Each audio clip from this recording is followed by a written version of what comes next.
Well, hello everybody. My name is Jason. Welcome. Happy Saturday. You are watching Redfish Bluefish. This is the channel where we examine art, nature, and science through the lens of the aquarist. We've got a great show lined up for you today and a new show format in which to present it to you in. We hope that it'll help things move along and help me keep on point with talking points and that sort of thing.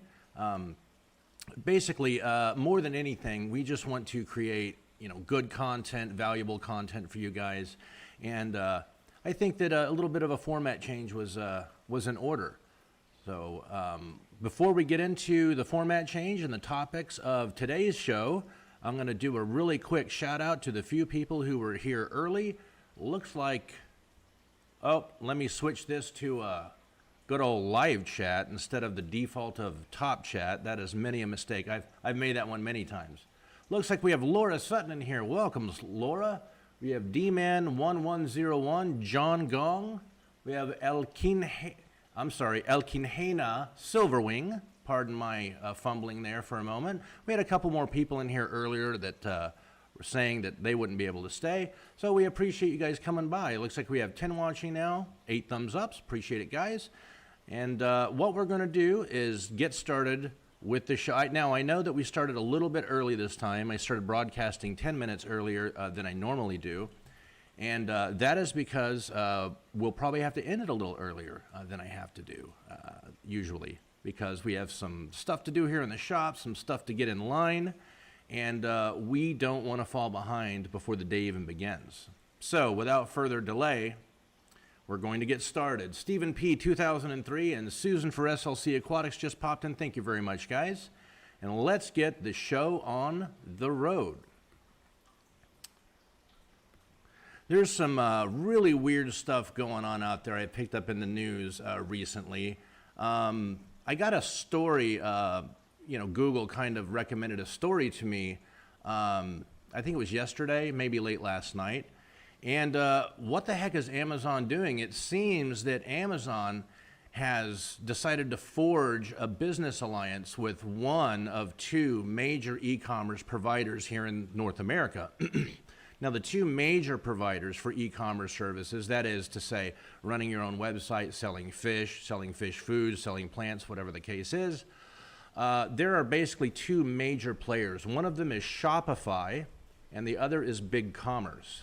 Now, I got a really interesting story recommended to me, I think it was, like I say, last night, sometime yesterday, saying that essentially Amazon has basically forged an alliance with one of those 2, BigCommerce.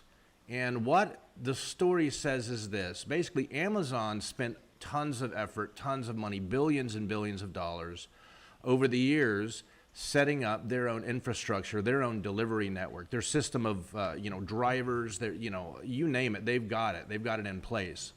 And if we go back in time, we think about how Amazon started out. Remember, Amazon started out just Amazon selling stuff for like razor thin margins, just in huge volumes. That's basically where their business began, right? They were just an online retailer of a whole bunch of different stuff. And you could get a huge variety of products for really cheap because their margins were purposefully razor thin, and they did this on purpose to grow their customer influence, their customer base, and their influence and their base of manufacturers that they could eventually buy directly from. So as Amazon grew and grew, Amazon very quickly realized, wait a minute, we've got this, server farms, tons of server farms. We've got all the bandwidth in the world. We've got all this internet, e-commerce, infrastructure essentially in place that we spent billions of dollars putting in. Why are we just using that just for us? We've got way more than we need. Their systems are incredibly resilient and, tons of storage. So they even built it even larger, and then they opened it up to the public, and they called it AWS, Amazon Web Services. Well, forgive the little explanation, but it seems that Amazon is essentially doing what they did with Amazon Web Services. Now they're doing it with their delivery services. What they're doing is they're partnering with BigCommerce to try to offer BigCommerce customers delivery services, Amazon delivery services. That is to say, stuff that you are selling and that you are shipping yourself. We're not talking about fulfillment by Amazon. We're talking about stuff you sell, stuff you ship. If you're a big commerce customer, your e-commerce site is hosted over there, essentially you will have not just two main carriers to choose from, those being UPS and FedEx. Of course, USPS is a major carrier and they are on both platforms, but as I've said many times before, we do not and will not ship live animals via USPS. So for us, there's really two carriers. There's FedEx and there's UPS. Well, what's interesting about this is this means that Amazon is essentially opening the door to becoming the third major commercial carrier in North America, in the United States. So very soon, you very well could see Amazon offering shipping services, or perhaps even delivering fish food, perhaps even live fish, that sort of thing, directly to your house. That would be very strange. And I thought it would be worth mentioning that because it's just such a bizarre development. I mean, the lengths that Amazon will go to do business anywhere and everywhere is pretty surprising. I'm not sure if this is a good thing or a bad thing. I think that it would definitely be a good thing to have more than just two major commercial, third-party carriers. Basically, we have UPS, we have FedEx, yeah, USPS, but that's kind of the U.S. government, kind of not. It's a weird relationship, but essentially we just have two. Remember, DHL tried to make a play to become a player, and they bought up some smaller businesses, and they just couldn't do it. They just fell right back over and went back to international, for the most part only, and L2L stuff. But yeah, that is quite the interesting development. I think overall it would be a good thing to have more than just two major commercial carriers to offer more variety. And we need more variety when it comes to, like cell phone carriers and shipping providers and things like that. Because if you only have a couple, two or three, well, then all those providers, all those huge corporations have to do is be equally as crappy as each other. And then nobody's stealing business from anyone else. There's no kind of trade war going on. I mean, it's basically silent, unspoken price fixing is what goes on when you have too few corporations practicing businesses in certain segments. So I think overall, Amazon becoming a major, third-party shipper, at least for now, big commerce customers, would be a good thing. But I would love to see it be someone other than Amazon. So anyway, guys, we're going to jump forward to the next segment. We have a new Micro-Tetra that we just got into the shop a few days ago. It's really, really cool.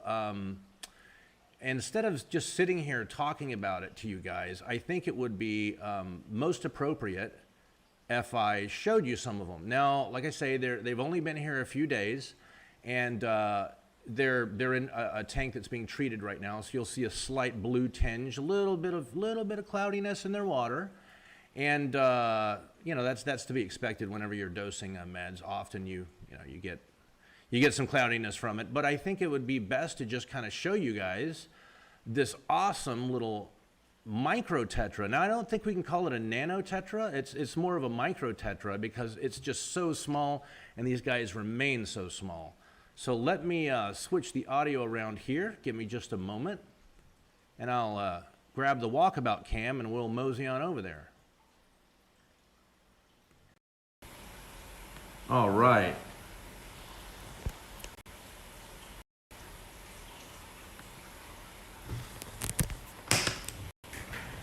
There we go. Looks like our audio levels are good, at least for now. Oh. Almost had a little boo-boo there. Sorry about that, guys. Yeah, last time we were having some major audio problems with this particular camera, and hopefully it won't be a problem this time. Well, let me see if I can. These guys are hiding way in the back. They're really small, very shy, and as I show them to you, I'll tell you a little bit about them. See if I can get this camera back there.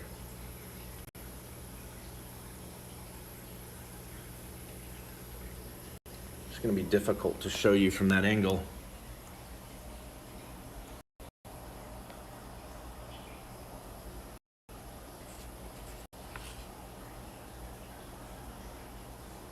So this is Hyphesobrycon myrmex.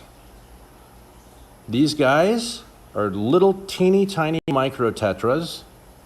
These are a little bit on the younger side and they haven't colored up yet. This is often their juvenile color. This is pretty much what they look like. Pretty plain, kind of very, very dull yellow.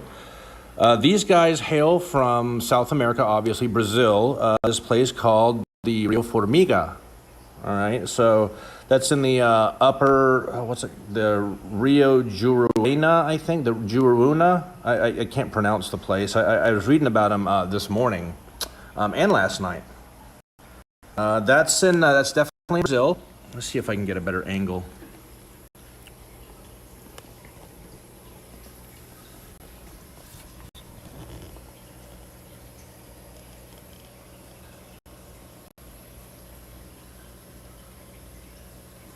There we go.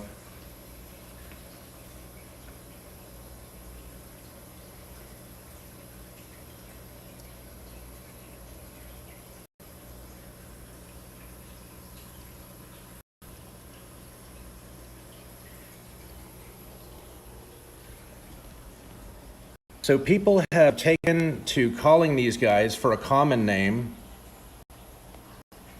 They're calling them the ant tetra.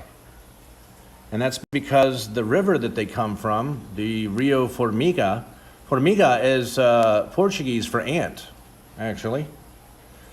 But anyway, they're definitely notable. You can basically pick them out of nature. First of all, because of their teeny tiny size, and like I said, these guys are not colored up yet. But you can tell what you're dealing with if you pull a tetra that's really small out of the water, and it's got a long, like a dark, lateral band or a lateral line. And then underneath the lateral line, there's like some serious broad, like dense concentration of dark coloration along that unbranched, the dorsal ray fins and under that line. So basically, if you see a really distinct lateral line in a really small tetra and then underneath it, some pretty intense coloration begins, you're dealing with an ant tetra for sure. So in nature, let's see if I can zoom out a little bit and get a better angle. Man, these guys are not cooperating today at all.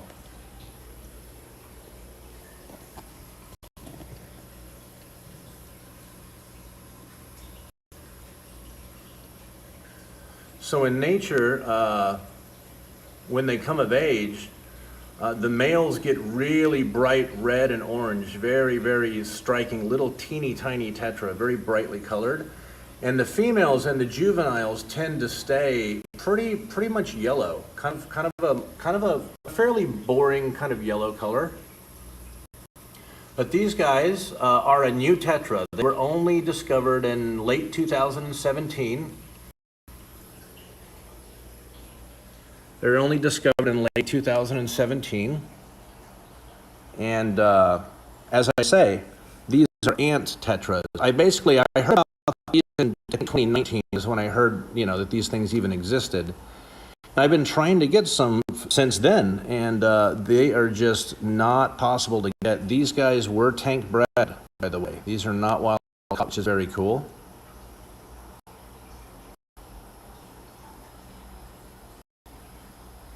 There we go. They're coming up a little bit. They're feeling a little bit more brave. I wish the water were a little bit more clear.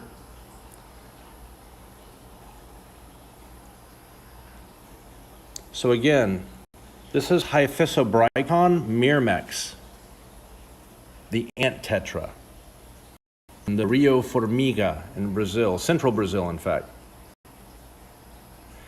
And while we're talking about the Hyphesobrycon genus, we got some pretty cool other Hyphesobrycons in. We kind of re-upped on these. I only have 10 of them available.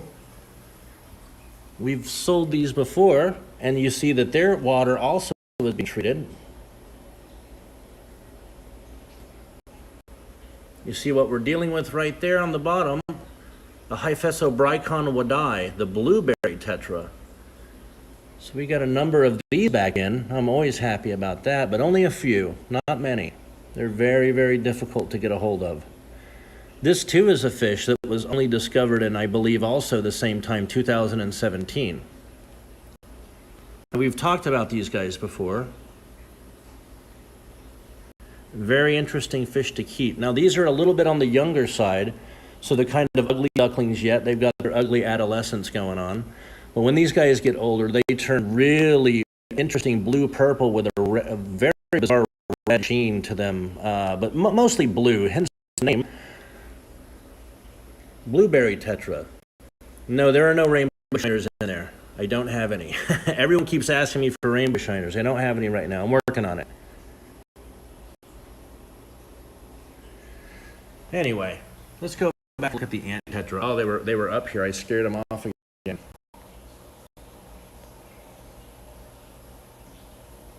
Yeah, they are definitely still on the shy side. I'm not feeling very secure just yet. I guess I shouldn't be surprised.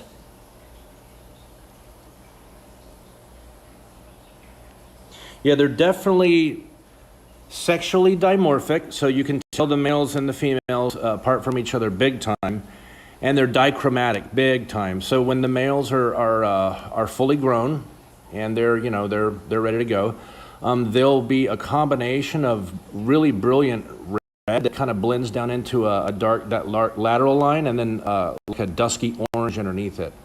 Then the females, as I say, they pretty much stay yellow. They're very pale yellow when they're young, but they get a little bit yellower as they get older. That's pretty much their standard hue. These guys are just kind of milling about the back there. I wish I could get a better shot of them.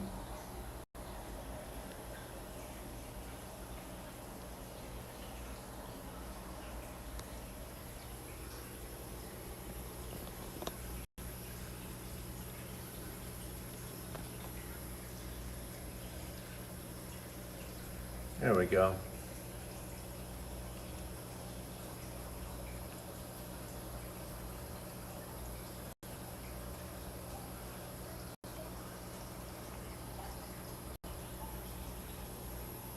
Ant tetras.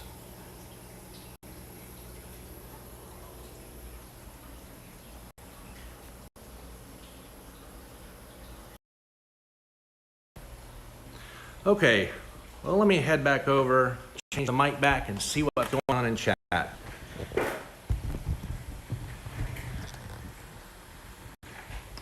There we go. That's better. We may just stay on this camera because I have something else to show you over at the Aquafarm, which is kind of behind me. But I do want to jump into chat and make sure I haven't missed anything. Man, we've got a lot of people in here now. Hey, Aquaball's in here. I see the Blue Wrench. What's up, brother? We have Chevy Fish. So many friends. Danikin, what's up, buddy? Master Photographer. Cool. All the coolest kids are here now. That is awesome, guys. I really appreciate you coming by and hanging out with me. So you were just taking a look at the ant tetra. That is the ant tetra from the Rio Formiga. So not to say hormiga, which is Spanish for ant also, but you do realize that Spanish and Portuguese have many similarities. They are definitely distinct languages for sure. But yes, from the Ant River, we now have an ant tetra, which is cool. I'm gonna jump in there and see if I have any questions. I see a question from Master Photographer. Yeah, my audio is breaking up a bit. Yeah, it's a problem with this camera. I apologize. Let me switch the audio.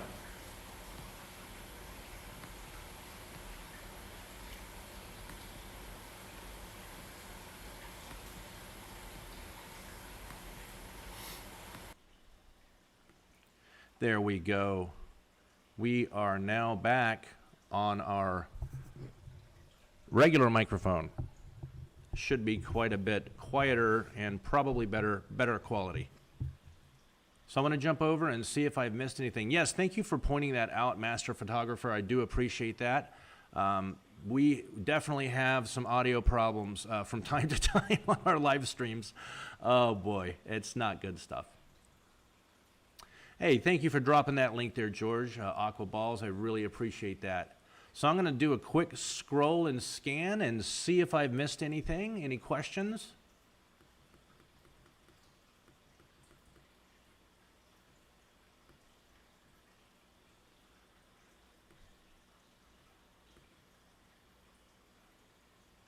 There we go. We got a question here from Mr. Paul Soltero. Paul says, Amazon shipping business model, at least for the time being, is delivering stuff they sell and warehousing. This way they control the whole supply chain. Yeah, well, actually, so Amazon has been doing what they call MCF for a while. That's what Amazon calls it, multi-channel fulfillment. So what that means is for the longest time, if you were an Amazon seller, right? If you were a seller on Amazon, and you also had your own website where you were selling stuff, like you were selling your stuff through Amazon, but you were also selling your stuff through your own website, right?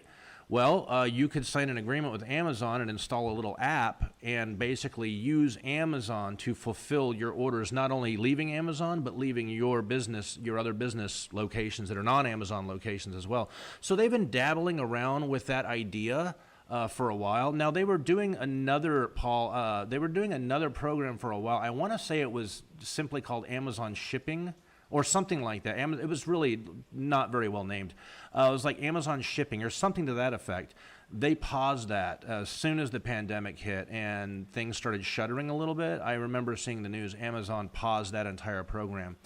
And I think that they might actually not be bringing it back. They may try to replace it with the multi-channel fulfillment MCF model that they're talking about now, which is kind of what I mentioned. Because what they're talking about, this partnership with BigCommerce, who is, by the way, one of my providers. I am a BigCommerce customer. I could have gone with them, Shopify. I could have done my own site. I just chose to go with BigCommerce. So it's definitely interesting to me. But as I say before, I just kind of wish it was someone other than Amazon. We got a question here from QC Aquaholic. How often do you order fish? That's a good question. It's kind of on demand. Whenever I need to order some, I'll order some. So most of my, virtually all of my fish come from Europe. I don't ever import from Asia. And I do have certain relationships set up with breeders here in the United States. And I'm not just talking about guppy breeders. I'm talking about Apistogramma breeders. I am talking about guppy breeders. There's nothing wrong with guppy breeders. Guys that breed tetras, guys that breed all kinds of stuff. Guys and gals, I should say. Super red plecos, all kinds of catfish, cories. A lot of cories are pretty easy to breed. And I have some agreements set up with domestic sources, breeders, U.S.-based breeders. And I can also easily place orders from them. So I guess the answer is there's no real answer. It's just kind of on demand. If business is booming and we're slinging fish left, right, and center really fast, or we're going to be placing orders pretty regularly. But right now, as summer, things have slowed down. They've slowed down for everybody, especially with things opening back up again, with the pandemic situation being so much better in a lot of areas. Not all areas, but a lot of areas. So I guess that's about the only answer I could give you on that one, QC. I'm sorry. I'm sorry for the rambling diatribe. Let's see if we missed anything else here. I don't think so. Let me scan back down.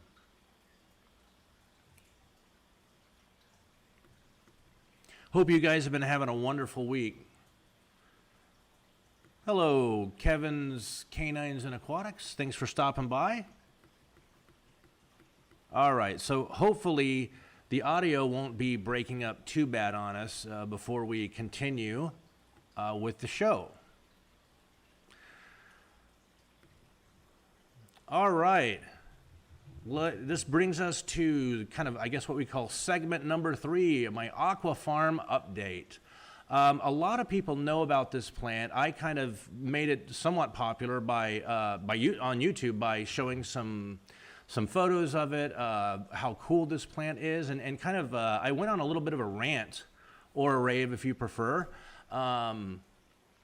in regards to some incorrect information that's out there about this plant. Now, if you read the professional sources on this plant, Rotala sp Bangladesh, in fact, all of the literature will say, oh boy, this is not the easiest plant to grow. It needs soft water.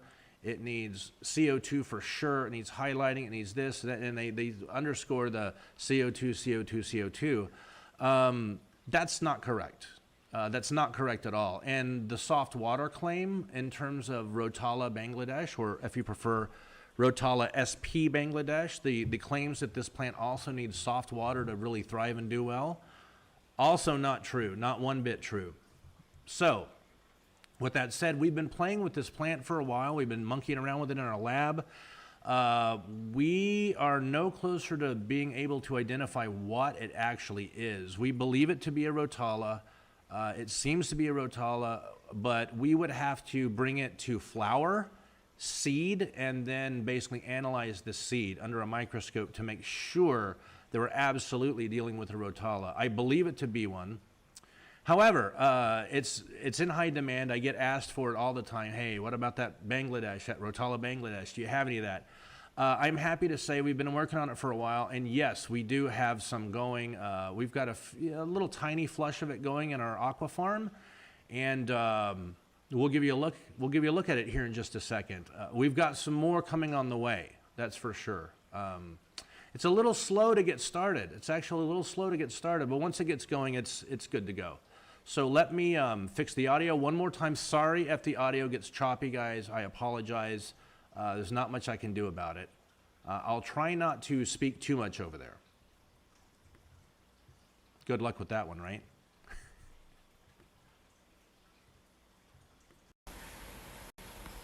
Okay. We're back over to Walkabout Cam. I got a lot of other plants in here too, not just the Rotala Bangladesh. But it is doing really well.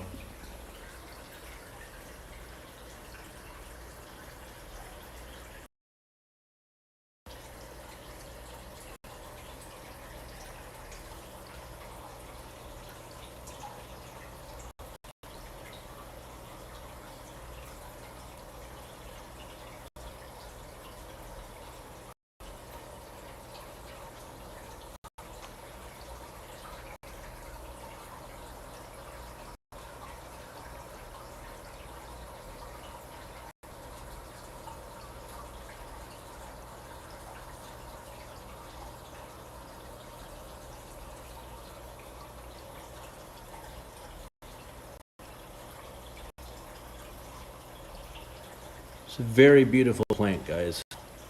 These guys are new.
Well, sorry for the long bout of silence, but I didn't want to plague you guys with audio problems. Often when I'm on that side of aquariums, all that water I'm trying to transmit through, it doesn't usually work out very well.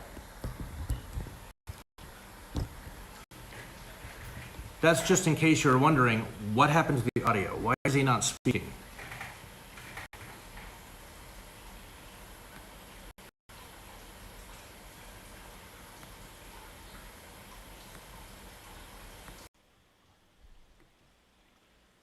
All right, there we go, guys. We're back. Okay, there we go. We're back on our regular camera. Yeah, so that plant that I showed you, well, I tried to take my time. I often get requests from people saying, hey, when you show your plants, can you please show their names? Show their names and the plant so we can kind of put them together. There are a lot of people that don't know too terribly much about plants, and I think that many of them genuinely want to learn more. And that's one of the main reasons why I wanted to show you guys the Aquafarm. Now, there are more aquariums going over there with plants in them, but I'm not ready to show them yet. There are some more species I'm working on, and we're expanding our catalog of offerings, growing them as quickly as we can to get that side of our business up and going. We're going hot and heavy with the fish. There's no problem there. The plants have taken a little bit longer to get going, which is ironic because I'm a plant person. But I just have to accept that, you know, I'm not a 20-something-year-old guy, and there's only 24 hours in every day. So we're moving as quickly as we can on the plant front. And I'm happy to say that we're going to stay true to our nature.